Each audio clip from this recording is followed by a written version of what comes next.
Yo, what's up? My name's Patrouski, and here's 5 Pokemon you should catch during your Johto playthrough in PokeMMO. First things first, let's go quickly. Number 1 is going to be Totodile. Whether you start with it as your starter, or if you actually want to go catch it in the wild, it's pretty available early game at Route 32 in Johto, but you do have to make sure you're popping your lore. I believe it's somewhere around here, right here on this route right here. It's pretty early game. You can get it, I believe, either after or before the first gym badge.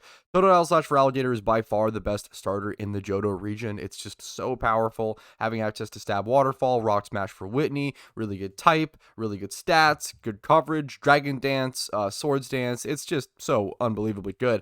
It might even be worth considering going something like Chikorita or Cyndaquil as your starter, and then going out of your way to go catch a Totodile in the wild, because if you start with Totodile, the issue is it ends up being 15 IVs across and neutral nature.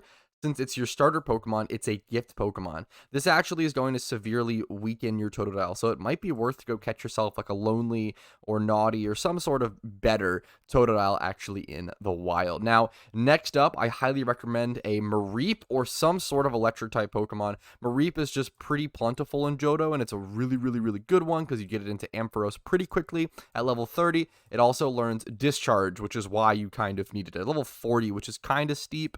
But you want to keep an eye out for that. Now, you can catch Mareep Route 32, actually the same exact location as Totodile. So if you want to farm those both together, it's a really good idea. The reason why Mareep is so good in the Johto storyline is because you need some sort of electric type to help you handle the Gyarados boss battle at the Lake of Rage. It can be quite difficult if you're not prepared, but if you are prepared with a Discharge user like Ampharos, it'll actually be a pretty big cakewalk, pretty easy peasy.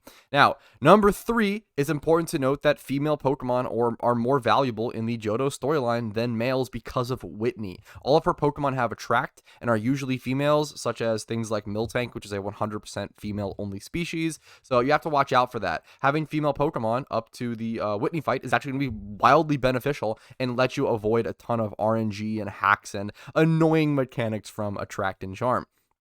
Now, number 4 is actually going to be Togepi. Togepi is a pretty cool Pokemon, and you get it for free in Johto, like you do kind of a couple other regions, but you get a Togepi egg just throughout the storyline, so it's pretty impossible to miss. The only issue is that when it hatches, it is going to be level 5, I believe, which is pretty low level, and you do have to evolve it via Happiness into Togetic, but it's not that bad. If you feed it some berries, I have a Happiness guide on my channel, which will make it evolve really quickly for really cheap. You can get it pretty powerful pretty quick. You could actually technically evolve it into Togekiss at level 5 if you want to go ahead and feed it berries to raise its happiness, get it into Togetic, and then give it a shiny stone. You could have a Togekiss at level 5, which is insane because this Pokemon is wildly powerful. It might be worth the time, taking the time to hatch the egg plus leveling it up, because by the time you get it, it will be behind on levels, but Togekiss is just so freaking good that it's that much worth considering. Air Slash Spam, Stab Air Slash with an insane special attack stat with a 60% chance to flinch because you probably have Serene Grace. Hopefully you have Serene Grace. If you have the Hustle ability, I would honestly just go ahead and ditch your Togepi. I'm going to be honest. I think if you hatch your Togepi and it comes out Serene Grace, it might be worth rolling with. If not, I honestly wouldn't mess with Hustle. Hustle is not going to be great for the storyline runs, just too inconsistent. But having that Air Slash plus Serene Grace, Roost to stay healthy in the storyline is actually really powerful. You also have Nasty Plot to boost your already monstrous 120 special attack with this amount of bulk and speed on top of that is just absolutely insane. Its only real weakness is its 80 speed, or at least usually that's its weakness in PvP. However, in storylines, as I always say, 80 speed is all you need. The choke point to where speed stops being useful is so much lower in storylines versus PvP, since NPCs can't EV train, plus you can outlevel them slightly, and you don't have to worry about choice scarfs as much in PvM versus PvP. TLDR, Togekiss is extremely good in storylines and in PvP, just flat out a good Pokemon for a ton of reasons. Now, next up is getting yourself an Abra or some sort of teleport Pokemon. Abra is really good specifically because I believe there is an early game Johto spot. Yeah, Route 34 and Route 35. Might be a little difficult to catch because obviously it can teleport away. You might want some sort of arena trap Pokemon or something to put it to sleep and then go for a pretty decent ball to go ahead and go for that catch. Abra is really good because teleport will save you a ton of time throughout the storyline runs. Being able to just teleport like this, press the 4 key for me, back to a PC is wildly helpful. It saves you a ton of time. It gets you out of like sticky situations as well if you really need to heal on like a certain route and you kind of made a mistake or went too far. You have to go backwards through grass or something. Teleport just saves a ton of time and a lot of headache during storylines. Also, being able to get Alakazam at level 16 is super overlooked. It's pretty insane. One of the most powerful things in PokeMMO is being able to get trade evolution Pokemon really early on. They didn't expect you to, catch an Abra in Fire Red, Leaf Green, or in Heart Gold, Soul Silver and be able to get an Alakazam at level 16. That is just so early to have an extremely powerful Pokemon with 135 special attack and speed. It doesn't have nearly the bulk that Togekiss has or other Pokemon. It's very frail, obviously, but it's super hard hitting. It's going to be super powerful. It's going to do a lot for you, punch huge holes through the enemy team. By the time it goes down, it's going to have pretty much done its job. And obviously, the teleport utility alone. Like I have a teleport Pokemon or an Ocarina on me through every character, through every storyline. It's just that good. It's so easy to go pick up a teleport Pokemon pretty quickly, and it's just wildly worth it. Now, I do actually have a quick honorable mention in a slot number 6.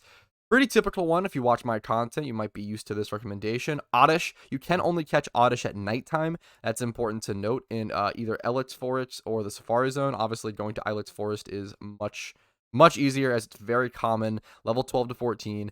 Oddish is super good for a ton of reasons. You want to get it into Blossom. Excuse me. Let me actually preface that ahead of time because Vileplume is not that good. Blossom is very good. Being able to get Blossom by the time you finish the first gym badge, so you have one gym badge under your belt, which will make your obedience level 24. You'll be able to get a Gloom at level 21, and then use a Sunstone, a very cheap item, to get yourself a Blossom. Blossom is wildly powerful. It doesn't look like that on paper, but it actually ends up being super powerful for storylines.